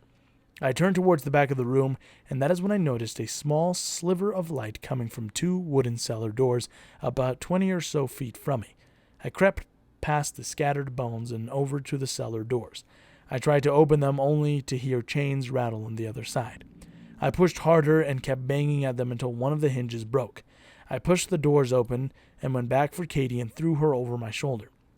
As I walked towards the opening, I felt a sharp pain across my back. I didn't look back. Instead, I bolted for the light. I tripped over a corpse and fell to the ground. My cell phone slid across the floor. I looked back and the ghostly woman was almost on top of me. I bolted up, grabbed Katie by the wrist, and took off for the stairs leading to freedom, dragging the young co-ed behind me. Just as I crossed the threshold into the light, I felt a tug and looked back to see the woman holding Katie by the leg. I tugged and pulled and cursed and fought. This otherworldly voice came from the apparition saying, "Let her go to heaven!" Let her go to heaven! She's like an announcer from like the 70s. Let her go to heaven. That's good. It's our morning. Yeah. Hey everybody, it's me, the ghost from the schoolhouse. I'm just here to say, maybe let the go-ed go to heaven. Oh, that sounds a little bit wacky.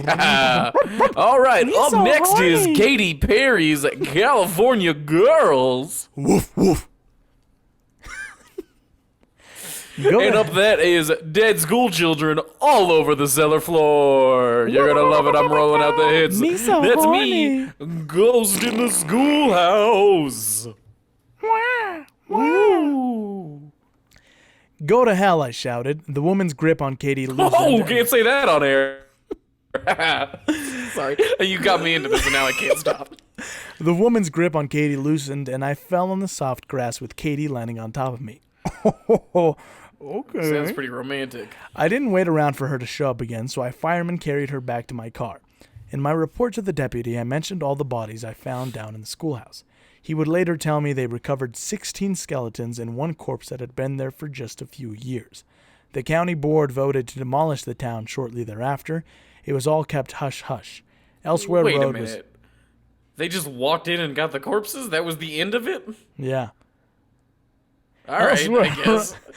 Well, yeah, the ghost didn't attack them. Yeah. Yeah, they were like, she's like, I respect the law. So. Yeah, she was like, go ahead. There are ghosts in my graveyard. I meant cops, not ghosts. Oh well. Elsewhere Road was tiled with a backhoe after the remaining buildings were bulldozed and the cellar of the schoolhouse filled with concrete. I went back out there one last time just to make sure it was gone and didn't make it 5 feet toward the tree line before a deputy sheriff flashed his lights and told me to get back in my car. Katie won't talk to me anymore. Last I saw her, she pretended she didn't see me and scurried away. Of all the things that I experienced in that town, I regret not grabbing my cell phone. I had some pretty decent pictures. There's no record of Elsewhere, Kentucky. Now there's nothing left of the town. This was doing so well. Yeah, I know. I haven't been back, and from the way the county has been handling it, I don't think there is anything to go back to. But just in case, don't go to Elsewhere, Kentucky. So, Mason, what do you think? Spooky or kooky? Yeah, it started off really good, and then it just turned into a creepypasta. You know what I mean? Yeah. It had nothing to do with Elsewhere, Kentucky by the end of it. It got me, and then at the end when they just said, they recovered it was happily ever after. It was like, and it doesn't have to be cut out. The way he was like, I lost my phone, so all the pictures are gone, and also the government made it very hush-hush, so if you ask anybody about it, they're going to pretend they don't know what you're talking about, and they destroyed the town, so you can never find it. It's crazy how there's just no evidence of this entire fantastic story about me fighting a ghost. Yeah. It sucked. I was super into it, and then it just was, that entire ending was, I mean, about the time they started fighting the ghost, I was like, okay. And then I was like, maybe. And then it was like 16 skeletons, and I'm like, okay, well, now we've got to deal with 16 corpses that we're going to have to, they were just like, don't worry, don't even think about them. You know what I mean? I think it's spooky up until that point. Yeah, but I still think, I mean, so was there did you find anything else about Elsewhere? Here's the sad right. part. Oh, I forgot, we make the rating and then you tell me the true story. I do want to point out that sadly, to my disappointment, because I wanted to add this place to our Captain's Log terror tour that we're going to go on someday. This is a completely fictional story. I will say also, I do want to throw out there, though, that this was the first story we've read on Captain's Log that legitimately had me creeped out as we were reading it. You know what I mean? Yeah. Yeah. The author himself acknowledged that a year after the story went viral, saying, despite being a popular story, it is a fictional location. There has never been a town named Elsewhere, Kentucky. But despite this, too cool of a name. It is way too cool. But despite this, the story has grown into a legend, with many still being adamant that the rubble of this fictitious town still remains, and others have gone as far as to declare that the claim of the story being fictional is a conspiracy to cover up the events that transpired in Elsewhere and the nature of the town. And I came across a lot of stuff in my research where people were just like, nope, this is a real place. To the shame, I look at only in your state a lot. They're a website where they like do sort of things like stories. And to their shame, they reported this as being a real place. And I'm like, well, you have to make sure that people, you know what I mean? I'm all for the fun of the story, but then, at the end, you leave a fucking note that says, sorry guys, this isn't real. Because what if I didn't know this? I would have fucking driven to Kentucky fucking looking for this place like a maniac. Kentucky right now. I'd be murdered by a school ghost by now. Yeah. Because I would have, God, I'm that type of person. It's very interesting that even though the guy who wrote it has come out and been like, this is fake, people are like, he doesn't know. It's real. It's a conspiracy. Like, he fucking wrote it. What do you mean? That's why. Well, but I think we're gonna make such a great ghost hunting team when we can. When people finally start paying us to go to these places, because you're the guy that's gonna like, I'll take a bunch of pictures and gonna hang out back here, and I'm just like, I gotta go in though. Yeah. You know what I mean? That's exactly what it is. All we have to do is work up like a live feed thing where I have it already exists, right? Where I have the camera and I go in and you just have a monitor that's like got the actual hard drive recording on it. Yeah. So you just, no matter when, regardless of how many ghosts we investigate until I get murdered by one, we always have. And if you get murdered, that's great publicity for us. Because they'll be like, honestly, if I was host died, but then Captain's like fucking shoots up. Yeah, but if I'm the guy who dies while proving ghosts are real, there's like. There's nothing would make me happier, Jose. It's the perfect death. Is being whatever murdered deity on camera controls by a the ghost. Afterlife is gonna high five you when you get there. Be like, I mean, yeah. And then it's like and then I'll start haunting something as a ghost, right? And then but like in a fun way, where I'm just like, Hey guys, it's me, Mason from the afterlife. I'm here to tell you all. I'm just imagining like you and Max being like, so they say Mason haunts this place? Yeah. And they're like, yeah. And Max is like, but how do they know? Max Binion, welcome back to the Mason. He's like, oh, there it is. Okay, yeah. So, we visited Elsewhere, Kentucky. We grabbed some old money from the register in the general store.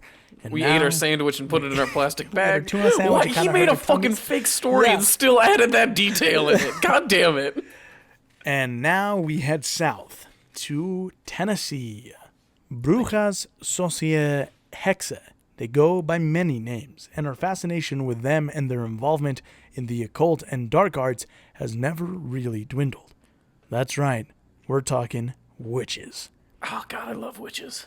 Now, I don't think that we've actually covered a witch legend yet. I think we have talked to... Yeah, I don't think we've covered a full-on witch legend. Although no, I think we've covered ghosts like of old women that people call witches. But I don't think we've ever we covered like the ghost hag, which but although, I'm a person in the woods. Some with would magic. still make the argument that this is really more of a ghost witch anyway. So maybe we still haven't really fully covered. But hey, all I want is a sandwich. You know what I'm saying? But let's talk about the Bell Witch. Have you ever heard of this one before? It sounds very familiar. In fact, when I read Bell Witch, I thought we may have covered it in the podcast before. The legend of the Bell Witch is perhaps one of the most famous pieces of Southern lore still talked about in today's America. Oh, last podcast covered this. Yeah. That's why I know. Astonishing Legends also did an episode, so it's like a very well-known one. Yeah, okay. Sorry, you can cut that out too, because we probably shouldn't talk about it. Like, the podcast I listened to did a better job of covering this. But anyway, that's where I've heard it from. Okay. It is the story of an evil entity that tormented a family more than 200 years ago. This legend begins in the early 1800s, where a man by the name of John Bell had just moved his family to an area that was known at the time as Red River, Tennessee, which is now known as Adams. He purchased some land and a large house for him and his family, and in those early years he enjoyed great success, being able to expand his property and even becoming the deacon or elder of the Red River Baptist Church. But all this happiness would soon disappear. In 1817, John Bell was inspecting some crops in his field when he saw a strange animal in the distance. Upon further inspection, he was shocked to see it had the body of a dog and the head of a rabbit. In fear, John Bell shot at it. The animal then vanished. What? That's the thing, is I wouldn't fucking shoot. It's not doing anything to me. I'm going to be spooked, and I'm like, that's weird. I might take a picture, but I'm not going to be like, son of a bitch! Get the fuck out of here. But also, it's a dog and a rabbit. That's not... What is it fucking doing to you? You know what I mean? It's got the body of a dog, but it's got the head of a rabbit, so it doesn't even have like sharp teeth or anything to bite you with. Yeah, it's like bounding around, just being like... Yeah, like it's running like a dog, but just being like... You know? Yeah. I don't know. It's not scary. Also, but I do like, though, as I was reading... This is the one that like kind of spooked me as I was reading it, just because it reminded me of The Witch. The Vavitch. Yeah, the Vavitch. And I was like, damn, I kind of want to watch that movie again. It's a good movie. Yeah, it is. So he shot at it. The animal then vanished, and John Bell thought nothing of it. But after dinner, something even stranger happened. Just fucking imagine being in that time in 1817 and just being like, you're there, like, you know, the quiet dinner of just like wooden things like rattling, and just like, you know, I shot a dog with a rabbit's face today. Huh, Papa? Oh well, it was a dog body with a rabbit's face. So naturally, that's strange. I shot it, and it disappeared. And and as good as my name's John Bell, I can guarantee we won't be seeing anything like that for the rest of our lives. That's right, nothing but smooth sailing for the Bell family. This pork tastes like poison. So, after dinner, something even stranger happened. The family began to hear beating sounds on the walls of the home. So I'm just fucking punching the shit out of their walls. Just like, I bet our neighbor's just practicing to be a boxer. Let's go to bed. The noises would continue and increase in frequency and force each night, with John and his sons running to investigate every time but coming up empty-handed. In the following weeks, the younger Bell children would wake up in fear, complaining that they could hear rats gnawing at their beds. They complained about... It's 1917. It's 1817. So it's... There are gonna be rats in your bed, sweetie. Go back to bed. If you just grabbed one. So look, this one's almost big enough we could eat. Yeah, I mean, maybe we'll save this one for tomorrow. He's like tossing it up in the air, like weighing it, like, this is a ripe rat. Honey, I think I know what we're having for dinner tomorrow. I'm keeping this one. Sound? This is a midfield snack, because he's like tucking it in his shirt pocket. So they would complain about rats gnawing at their beds, about having their covers pulled from them and their pillows tossed onto the floor by an unseen entity. Dude, that unseen entity is me. I go to sleep with all my pillows. I wake up and my pillows are halfway across the room. I'm like, what the fuck happened? Just like, I sleep in bed and then I just star out and push everything on the bed, including Cheyenne, off of it. Just I wake up sometimes and I'm like, why the fuck is my pillow in the garbage can? I'm like, how did that get there? Am I fucking chucking them in my sleep? Am I like... All right, it's probably a witch is haunting us both, but it's just like, listen, they gotta be afraid of me doing that thing before I can move on, but they just think it's them. They're not even afraid. Damn. Hey, Stacy the Witch, how's your haunting going? Not good. It's done a bunch of shit, but this guy's just like, oh well, and then they just go back to sleep.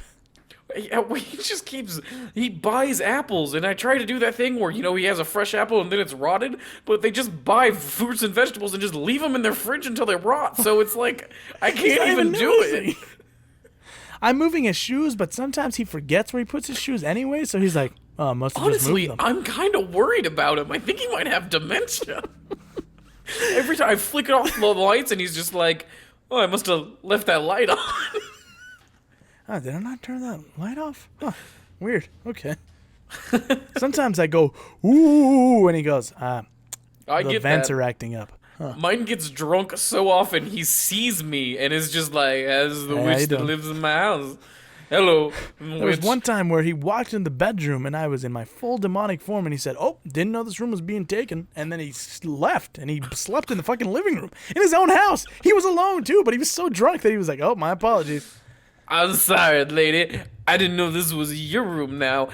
I'll just go sleep on the couch. Good night. If you need blankets, they're in the at the end of the hall in that closet. Okay, good night. Okay. Good night. Hey, can you turn off the hallway light before you go to sleep? Thank you. I'll get it. Oh, did you turn it back on? It's fine. I don't care. I don't worry about it. It's okay. Did you want some gin? We're out of gin. Sorry. So, with the passage of time, the bells begin to hear whispering noises, very faint, but they resembled an old woman singing. Then the encounters escalated. Fuck you. In Russia long ago, there lived a certain man. He was tall and strong, and his eyes a flaming glow. What comes out? Rasputina. I don't know the song. I've only heard it on TikTok. Then the encounters escalated, and Betsy, the youngest of the family, caught the brute end of it. Her hair would be pulled, and she would be pinched and beaten by the force, leaving welts and handprints upon her body. John had wanted to keep all this quiet in fear of judgment from his neighbors, but could no longer take it and confided in his neighbor and close friend James Johnston. Johnston was skeptical at first and suggested he and his wife spend the night at the Bell home while the family stayed at his place. Johnston's just like, you're full of shit, Bell. Let me stay in your fucking house.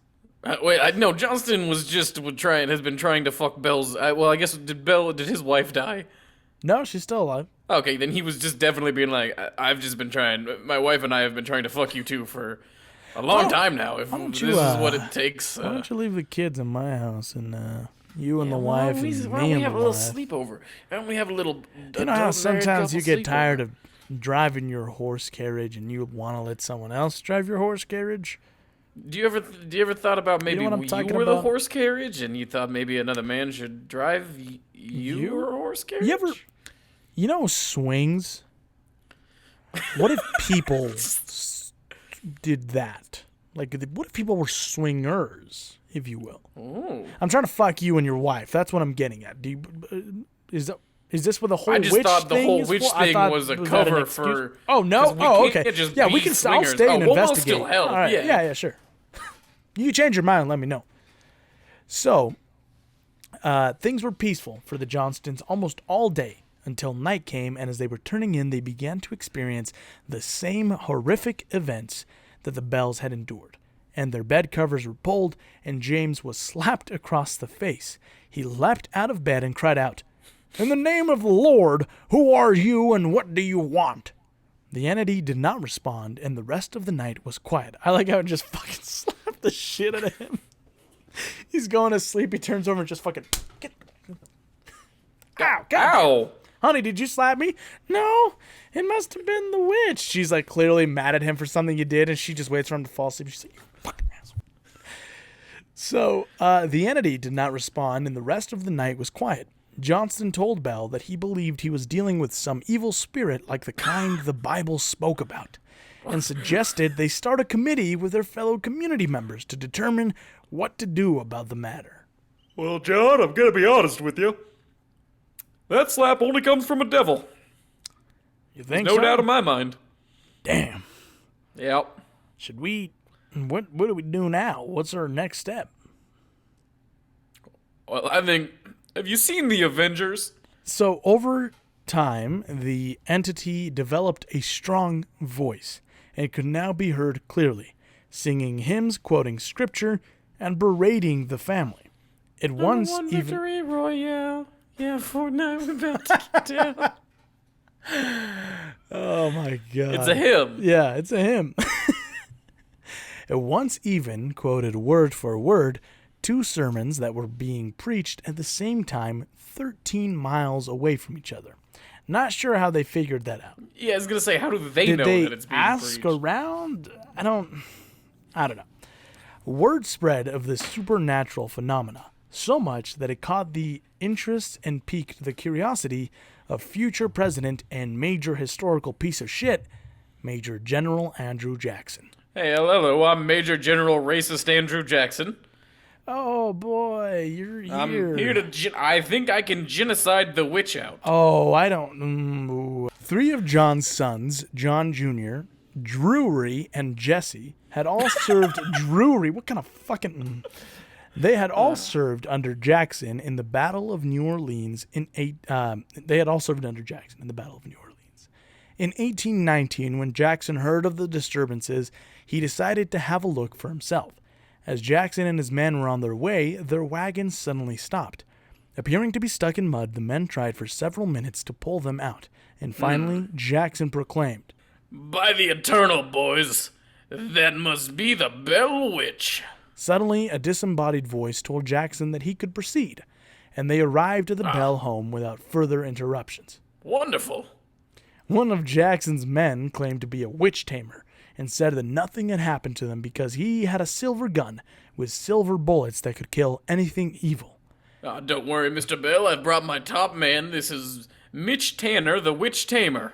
Oh, ain't none of these witches got nothing on me. I got my silver gun. Oh, that's already enough out of bullets. you. I've had enough of you already. You go sit in the corner and you don't talk until I tell you to talk. All right. So, Mitch. Corner. Yes, very good, Mitch. I'm sorry. I love you. Mitch? John? Who said that to me? He then proceeded to scream and jerk in different directions. You know the dance, the jerk? You remember the jerk? Teach me how to jerk. I remember the jerk. Yes. Everybody jerk. Hey. I could guess. Yeah. So he did the dance.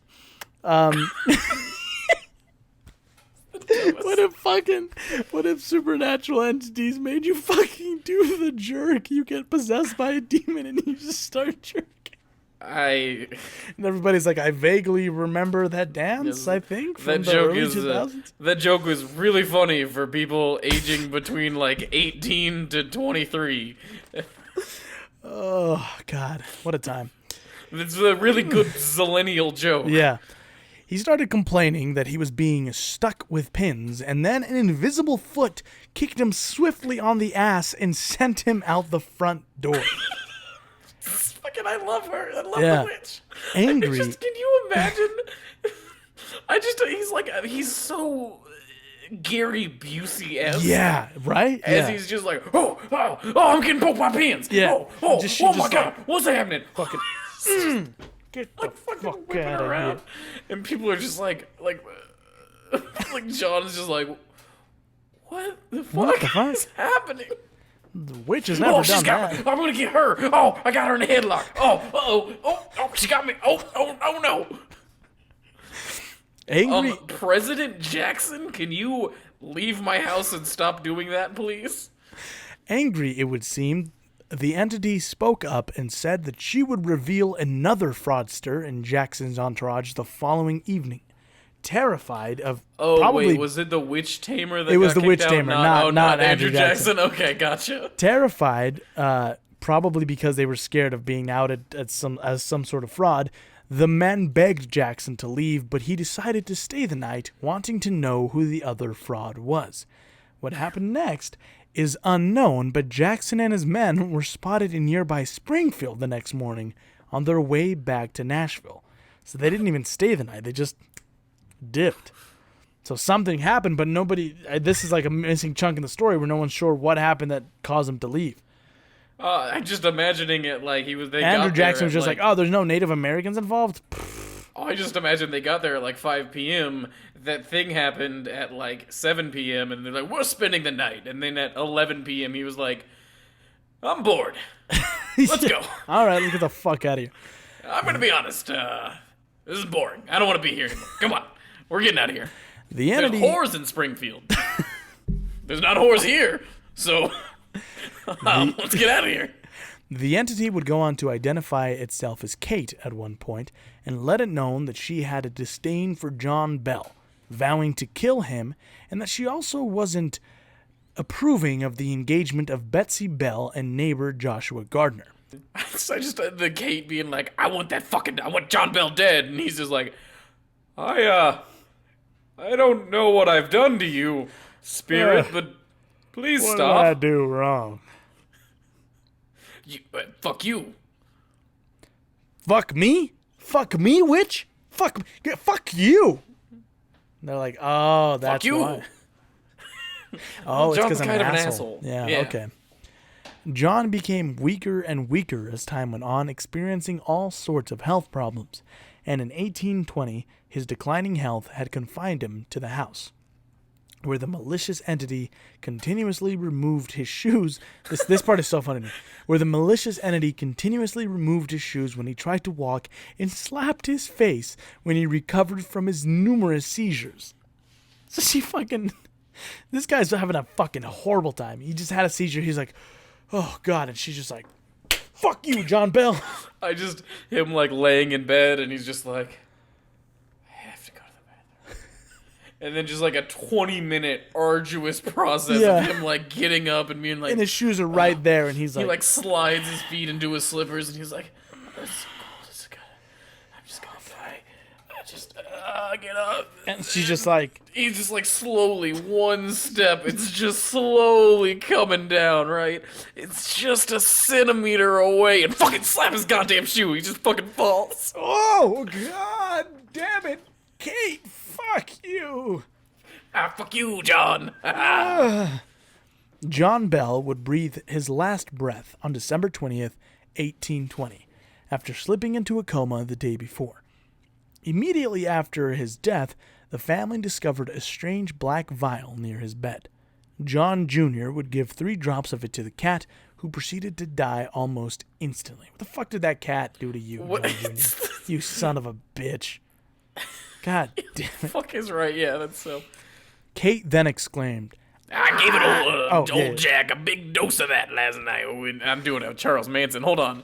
I gave old Jack a big dose of that last night. Oh, wow, the spiders in my applesauce. Oh, hey, oh, I'm over here, I'm zipping and zapping, baby. You can't stop me, I'm the baby boomer. Ha ha.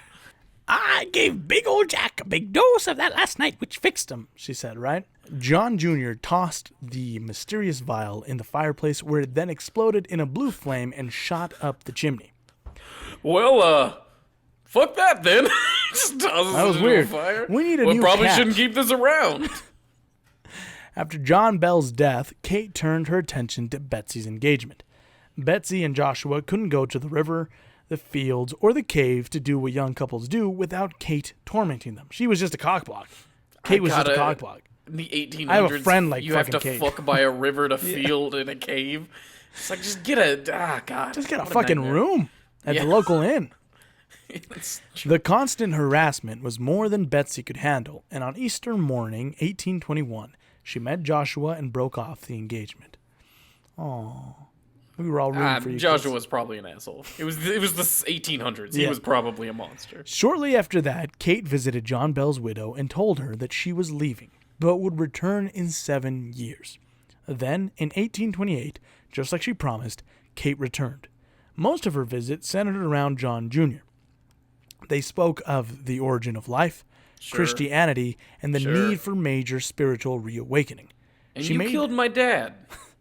You killed my dad, but by God, are you interesting? I did kill your dad. You're right. God damn it, I can't do Manson, but this is my natural for this. You're like Joe Rogan. I just want to listen to everything you say, Bell Witch. I'm just saying, elk meat? Elk meat is some of the greatest benefits of anything I've ever had. You ever done shrooms? Just fucking... She would also go on to make predictions of events to come as well, most notably predicting the Civil War. After 3 weeks, the entity said goodbye, vowing Joe to Rogan return. does talk about a Civil War. Sorry. Vowing to return to visit John Jr.'s most direct descendant in 107 years. But 1935 came and went, and it would seem she did not return. But many people believe she never left the place at all, and still blame her for the strange occurrences that occasionally befall Adams, Tennessee. So, Mason, spooky or kooky? I mean, it's spooky. It's a fun one. It gets weird, at the end. Right? It gets weird.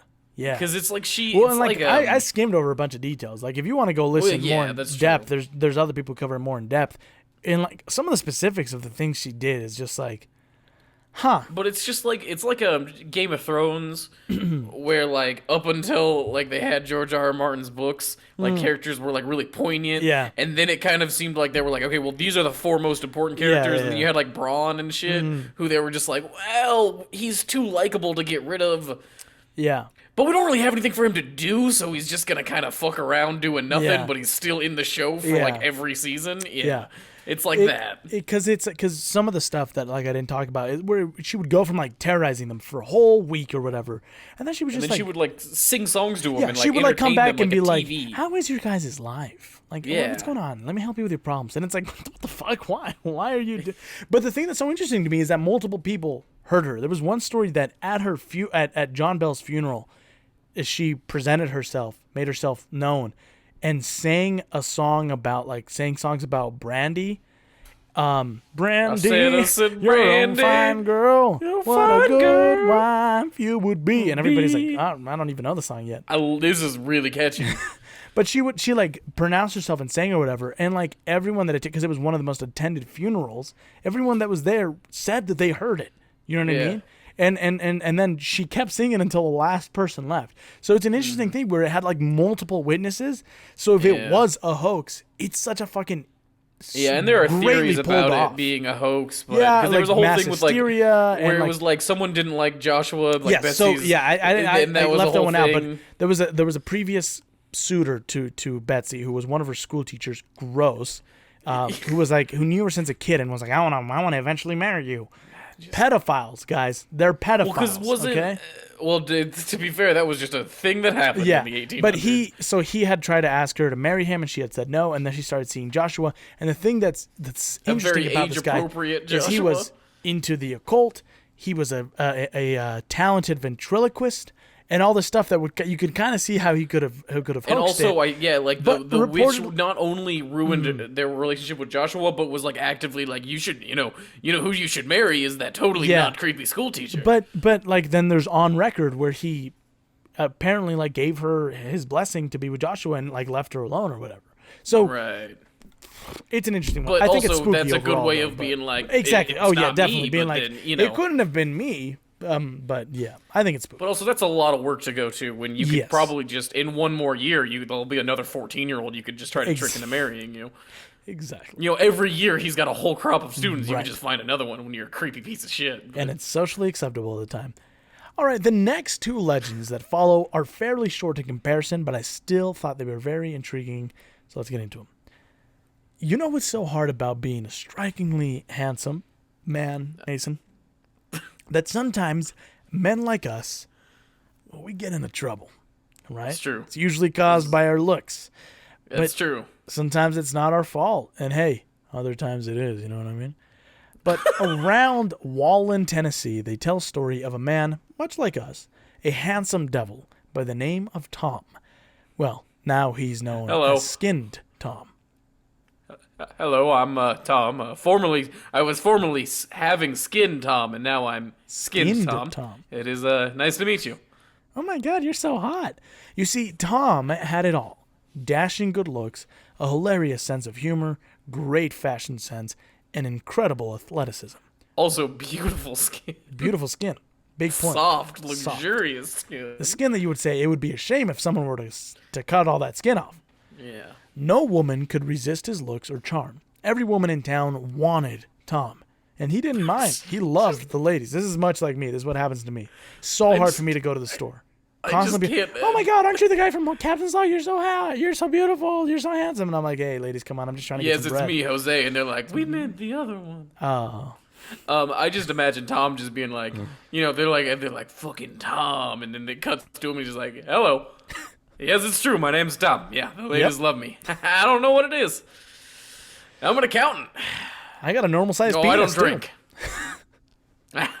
My penis isn't anything to write home about either. It's just there. I don't know.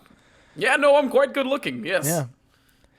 It's just it cuts to Idris Elba when he was on The Office. Yes. And I'm aware of the effect that I have on women. Yeah, it's just Tom saying that. Yeah. But before long, Tom had gone through every available woman in town, so he decided to branch out and try his luck in the neighboring town. Tom's boned his way through a wall. Through another town. Classic. Soon he started seeing a young woman by the name of Eleanor. He felt different about Eleanor compared to the other girls he dated. Maybe it was her long, chestnut brown hair, her stunning green eyes, or her curvaceous figure. I think I'm in love with my description of Eleanor. This is that thing where people say that men always tend to write women a certain way. It's proved that it's right. Jose did skip over the entire paragraph about her breasts that he wrote. Shut the fuck up. Where he was like, perky, milky breasts. They weren't too big, but not too small. Perfect C cups. They tightened with a sense of urgency at the thought of Tom. You know how they they put weird descriptors about women's boobs? Yeah. Sometimes they'll go on and they'll be like, she undressed and stared at her nipples. They weren't big, but they weren't small. Sometimes she wished she had other girls' nipples. Like, what the fuck? Shut up. Shut the fuck up. Oh, my God. Nipples that, when you stared at them, really spoke about shut the thoughts of her life. And it's like, what is that? Are you trying to develop a character through her breasts and nothing else? Fuck off. Oh, whatever it was, Tom was head over heels for her. There was just one teensy little problem. Eleanor was married. A fact she kept from Tom. But as it often goes with situations like this, word of her affair reached her husband. Well, there were 6 people in town, so it wasn't really hard to figure out. Unwilling to believe his wife's betrayal, but trusting his sources, he decided to lie to his wife and tell her he was going out of town and stake out his home to see if the rumors were true. You know, like a sane man. You know, take note, fellas. If you're worried that someone's cheating on you, you should do this. Yeah. Don't just ask talk them. to them. And don't say, you know what, maybe I failed as a husband. Like, what's the problem here? Like, do we need to sort this out? Stake out your house. Yeah. He hid in the woods behind his home and watched as Tom totally pulled normal. up. And Eleanor jumped in the passenger side. What year is this? This is the 20s. It doesn't say it explicitly, but then I found stuff where it says that it's supposed to be the 20s. Well, because I'm going to be honest, I was imagining this was like a horse and buggy time. That's and what I thought too. And then eventually I saw a thing what? where it was like, it takes place in the 20s. And I was like, oh, okay. So Tom pulled up and Eleanor jumped in his passenger side, kissing Tom passionately before they drove off. Enraged and jealous, her husband followed them. Tom and Eleanor went to dinner at her favorite place and then drove up to a lover's lane. Conveniently, Tom's car was the only one in the secluded area that night. Before long, Tom and Eleanor began to get busy in the back seat, when suddenly the door was ripped open. "Oh, it's my husband!" cried Eleanor. "That's right, you dirty tramp, and I'm about to teach you and that pretty boy a lesson you'll never forget." Her husband Hi, shouted. I'm sorry, have we met? My name's Tom. Hi, I'm Tom. Her husband shouted before dragging Eleanor out and taking his sharpest hunting knife and driving it into her stomach before twisting and pulling it out as he threw her to the ground, leaving her for dead. He turned and grinned at Tom. "You're next, pretty boy." Tom scrambled to the other side of the car, pleading for his life. Well, I swear to you, she never told me she was married. I would never take another man's woman. Please. Don't kill me, please. The husband pulled Tom out as Tom screamed. Don't stab me, please. The husband grinned. "Stab you? No, you rotten bastard.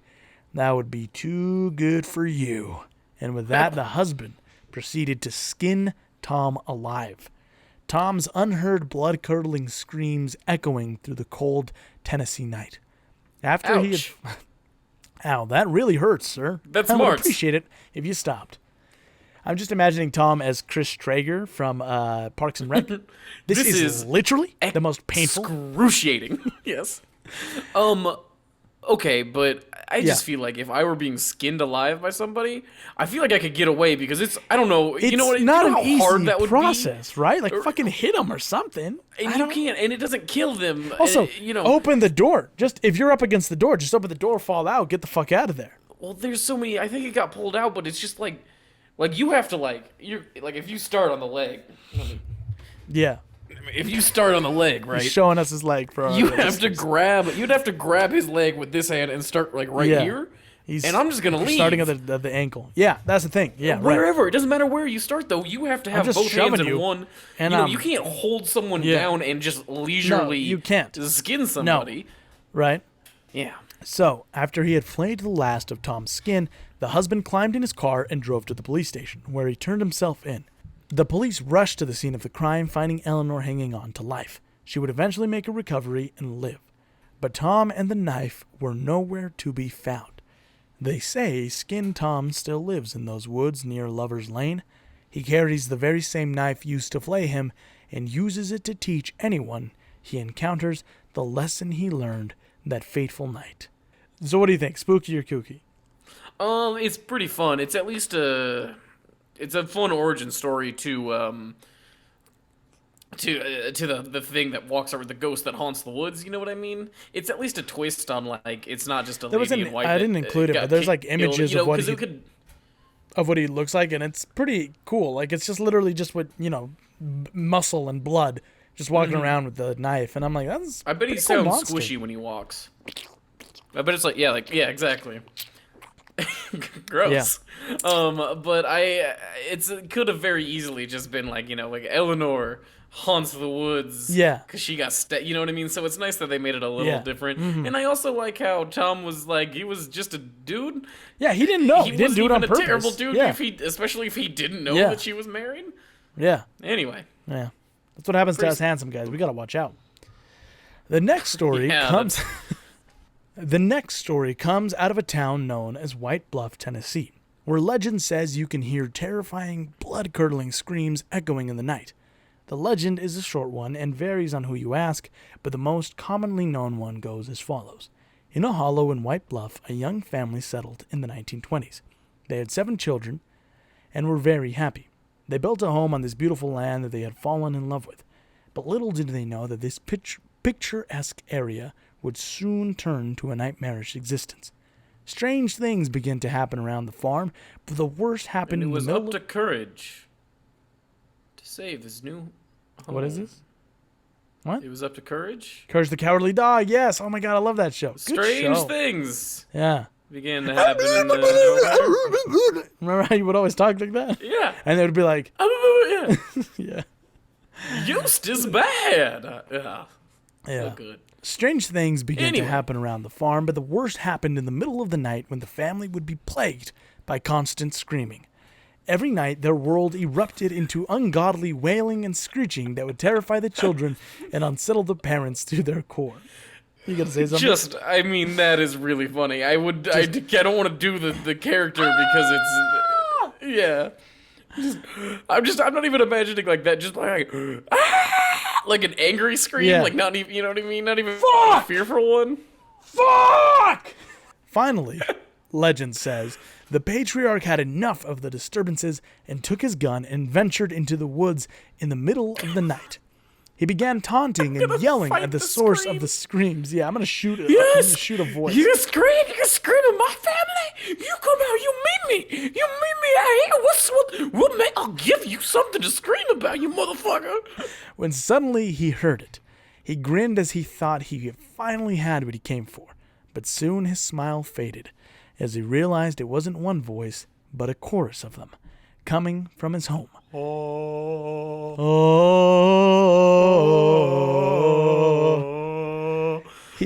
That's actually quite beautiful.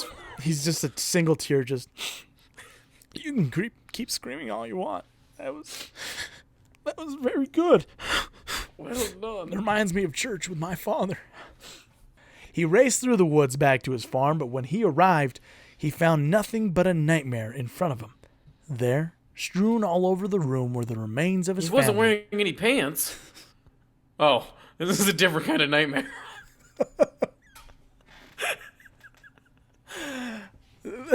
Close. There, strewn all over the room, were the remains of his family, hacked and torn into 100 little pieces, with body parts everywhere. 1, 2, 3, 4. Oh God, 98, 99. No, 100. His family's dream home had now become the site of his nightmare. Little is known about what exactly the White Screamer is. Some believe it's a banshee, while others think it's a cryptid. Another version That's a good read, name for a skinhead band. White is the White Screamer, Screamers. Yeah. Yeah. Another version I read said the White Screamer was the deformed child of two parents who kept him locked in a basement until he escaped and hacked them to bits before running screaming into the woods. Regardless, aren't we all Mason, kind of the deformed child of two parents? Yeah. He was the child of two parents. Regardless, Mason, spooky or kooky.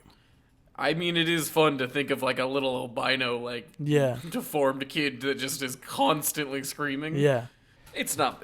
I don't mind it. Yeah. It's pretty. It's all right. With that, it's time to wrap the show up, Mason. If you like the show, make sure to leave the Screamer is here. If you like the show, make sure to leave a 5-star review, which you can do in-app on Apple Podcasts, or as I just recently found out, you can do on Podchaser or Audible. We'd really appreciate it. Plus, it really helps the show, and we'll read your review on the show, like this one, which comes from Audible from HVAC Guy. I don't like it. I don't like this guy. Best podcast I've ever listened to. Jose's a good storyteller. Mason seems like he has poor taste in music or movies. Thank you, HVAC Guy. I think you're right. I mean, that's fair. I mean, that's a fair criticism from the guy who fucking works as an HVAC guy. Good point. I'm an idiot. Do you know? Did I tell you what it was that he disagreed with you on? Was you saying that Halloween wasn't necessary? Yeah, that it was a kill. That, yeah. yes. And ever since he's been like, damn, that doesn't sit right with me. He doesn't like the fact that I think that Halloween, while being a good movie, isn't quintessential to a Halloween movie. Yeah. You know what I mean? I just think there's better versions of what Halloween does. Yeah, I can see that, yeah. You can support the show by going to patreon.com/captainslogcast and donate $1. Anything helps keep the lights on. Another thing you could do to help the show and yourself is go over to Teepublic and shop our merch.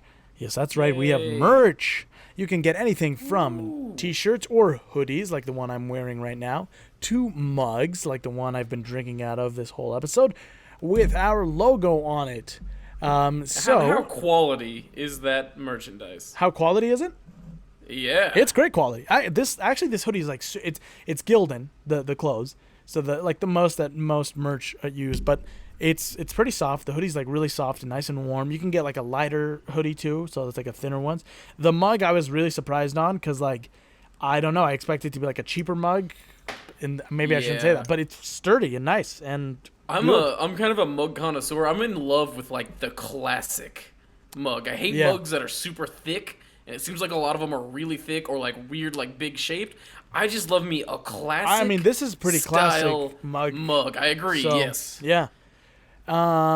This next week, February 23rd through the 27th, we will be having a 35% off sale across our store. So now's the time to go grab some merch.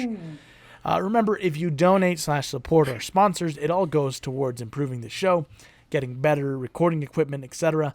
Mason, where can the fine listeners find you? You can find me. HVAC Guy does follow you on Twitter. So he was one of the people that went over and added a Did he start following me on Twitter? Yeah. Well, you can find me in Elsewhere, Kentucky, dragging people into my corpse basement. That's you. It's me. And on Twitter, at Mason Schrader. Well, you can follow me on Instagram and Twitter at j.valle_junior and the show on Twitter at Captain's Log Pod.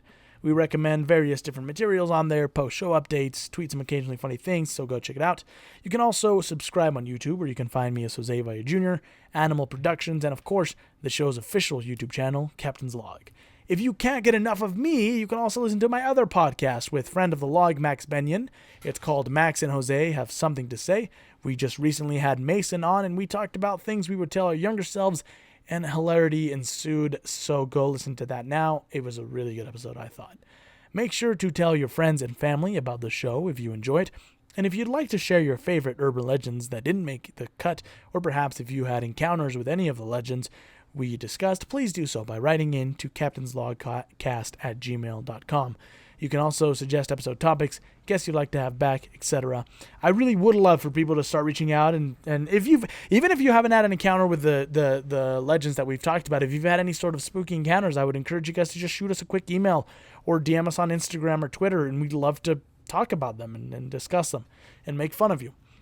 Make sure to subscribe and download on Apple Podcasts, Spotify, and Google Play, and any other podcast directory. Thanks to Carlos Rivera for composing the show's theme.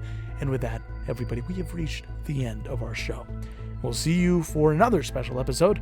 I've been your Captain Jose Valle Jr., joined by... First Officer and Ghost Hunter Extraordinaire, Mason Schrader. And this has been Captain's Log. End of transmission. Pew! Boop!